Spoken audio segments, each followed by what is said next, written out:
সঙ্গে। আমাদের সকাল থেকে শুটিং ছিল, 3টের সময় আমাদের প্যাক আপ হয়ে যায়। আমরা হোটেলে ফিরে লাঞ্চ করে তারপরে আমাদের আজকেই প্যাক আপ হয়ে গিয়ে আমাদের আজকে কলকাতা ফেরার কথা। আমরা ওই 5টা নাগাদ গাড়ি স্টার্ট দিই স্পট থেকে কলকাতার দিকে। সেটা আসার পরে খবর পেলাম ওভারটা ফোন যে এরকম একটা ঘটনা ঘটে গেছে। এই বলবো তারা প্রায় ভালো ছেলে, মানে good boy, very good boy. আমরা এটা বিশ্বাসই করতে পারছি না যে এরকম বলতে হবে, আমি বুঝতেই পারছি না কি হয়ে গেল।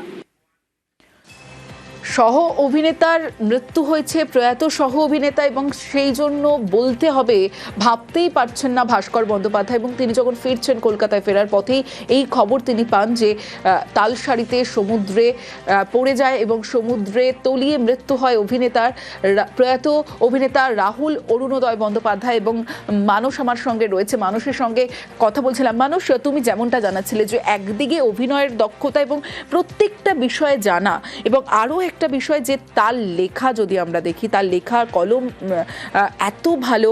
এবং আরও একটা গুরুত্বপূর্ণ বিষয় যে তুমিও একটু আগে জানাচ্ছিলে যে প্রত্যেকটা বিষয়ে ভোকাল ছিলেন অভিনেতা। একদম তার অগাধ চর্চা ছিল, কারণ রাহুল প্রচন্ড পড়াশোনা করতেন। রাহুল বিভিন্ন বই পড়তেন। বাংলা সাহিত্যে তার বলা যেতে পারে অগাধ দখল বলা যেতে পারে। তার কলমের ধার কেমন তা আমরা জানি। বিভিন্ন পত্রপত্রিকায় রাহুল বিভিন্ন টপিক নিয়ে লিখেছেন, এবং রাহুল বলতেন যে না লিখলে কোথাও যেন তার রাতে ঘুম হয় না, এমন ব্যাপার। এবং রাহুল কিন্তু বিভিন্ন সময় বিভিন্ন, আমি যেটা বলছিলাম ক্রাইসিসের সময় বলো বা নানা সময়, নিজে কিন্তু কোনো সময় নিজেকে ডিপ্লোম্যাটিক ওয়েতে তুলে ধরেননি। সবসময় কিন্তু একটা পক্ষকে সমর্থন করেছেন, নিজেকে যেটা মানে নিজের যেটা সঠিক বলে মনে হয়েছে তাই তিনি বলিষ্ঠ পদক্ষেপ নিয়েছেন।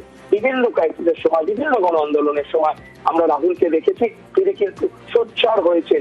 কিছুদিন আগে আমরা সোশ্যাল মিডিয়াতে দেখছিলাম যে যখন ইনফ্লুয়েন্সারদের নিয়ে বা ইউটিউবারদের নিয়ে নানা ধরনের আলোচনা শিরোনাম উঠে এসেছে, রাহুল কিন্তু একমাত্র অভিনেতা যিনি কিন্তু কোনো রকম পক্ষপাতিত্ব না করে সোচ্চার কণ্ঠে সোশ্যাল মিডিয়ার প্ল্যাটফর্মে তার কলম ধরেছিলেন এবং তিনি নিরপেক্ষভাবে তার মতামত জানিয়েছিলেন। রাহুল এমনই ছিলেন, এমনই রাহুল কখনো বোহেমিয়ান, রাহুল কখনো তো দিশাহারা, এবং রাহুল কখনো বা বলা যেতে পারে ঠিক যেন আমরা অনেক সময় তুলনা করে বলা হতো যে বিশু পাগলের মতো রবীন্দ্রনাথের সাহিত্য, কারণ কিন্তু সে পরোয়া করতেন না। এবং অভিনয়টাও রাহুল কিন্তু সেভাবেই করতেন। আর সেই অভিনয় করতে গিয়ে কিন্তু অভিনয় শুটিং ফ্লোর বা থেকে বলো সেখানেই কিন্তু প্রয়াত অভিনেতা রাহুল অরুণোদয় বন্দ্যোপাধ্যায়।